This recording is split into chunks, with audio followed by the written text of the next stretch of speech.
Niba nawe ukunda inkuru zaguhindurira ubuzima, umva n'iyi ngiyi. Umusore umwe yakuriye mu muryango uciriritse mu cyaro kimwe. Papa we yari umwogoshi, bamwe dukunze kwita ba kimyozi. Mama we yari umudozi aho mu cyaro. Yakuze akunda papa we yakoraga, ku buryo yumvaga nawe yazaba kimyozi. Gusa yatekereza ukuntu mu cyaro papa we yogoshera amafaranga atabahindurira ubuzima, bikamuca intege, ariko agakomeza gukorana na papa we. Umunsi umwe yicaye ari kumwe na papa we baganira, yamubajije niba aramutse abonye akazi mu mujyi yamuha uruhushya akagenda. Papa we amubwira ko niba ari byo abona byamuteza imbere ntacyo byaba bitwaye. Umusore yahise atangira gushaka akazi mu mujyi. Bidatinze akazi karabonetse. Umunsi wo kugenda yasezeye ababyeyi, ababwira ko agiye gukoresha uko ashoboye kose akazagira aho yigeza nk'abandi basore bari baturanye. Ageze mu mujyi yatunguwe no kubona salo agiye kogosheramo irimo abogoshi barenga 5 kandi bamenyereye umujyi. Ibi byamuciye intege bikomeye cyane, kuko byari bitandukanye n'uko mu cyaro yabaga ari kumwe na muzehe gusa. Mu kumubwira amategeko y'akazi, bamubwiye ko umuntu ahembwa bitewe n'abantu yogoshe. Akazi yaragatangiye. Haza umukiriya, babogoshi b'abanyamujyi bajya kumusanganira bamurwanira. Umwe muri bo akaba ari we umwogosha. Arebye iyo ntambara yahise amenya yuko ibintu bikaze, agomba gukura amaboko mu mifuka.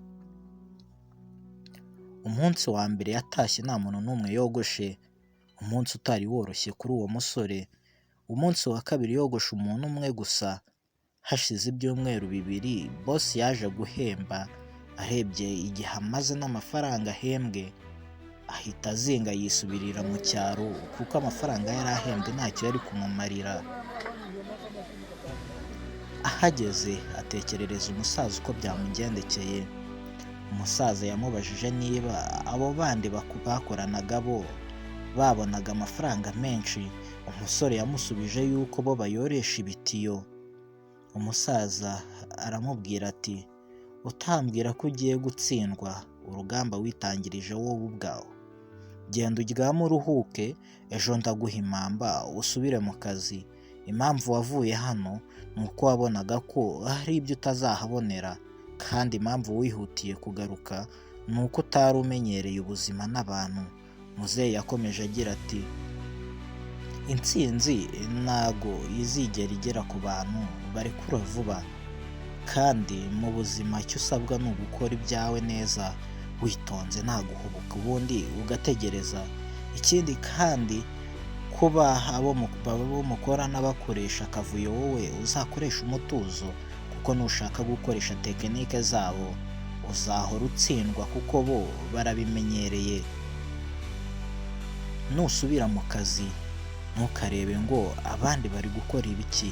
Uzakora ibyo ushoboye kandi utuze, wiha umwanya uhagije, apana kumva ko ibintu byose bigomba kugenda nk'uko ubishaka. Ikindi nubwo muri teka ngushyigikiye kandi nkaba ngukunda nk'umwana wanjye, uru rugamba rw'ubuzima bwawe ni wowe ugomba kurwirwanirira, nta wundi, kuko natwe twakaguhaye byose. Hari ibindi turi kurwana nabyo bitoroshye. Umuhungu wari wasezeye mu kazi mu mujyi bagiye kubona babona aragarutse, bikomeza kwanga, ariko intego yari afite yari iyo gukora ibintu byose neza yitonze nta guhubuka, ubundi agategereza, bityo umukiriya yagiraga amahirwe akaba ari umwogosha. Iyo yagarukaga yazaga ari we abaririza. Hari n'abatangiye kuza kwiyogoshesha, babona akavuyo abandi bafite bakagira bati, turashaka ko wowe witurije ari wowe utwogosha. Nyuma y'amezi 5 umusore yasubiye mu rugo mu cyaro iwabo ameze neza cyane. Agurira umusaza agacupa aramushimira, ariko mu by'ukuri kuhatinda byo ntibyari gukunda, kuko mu mujyi bamuhamagaraga buri kanya bamubwira ko bamubuze ngo abogoshe.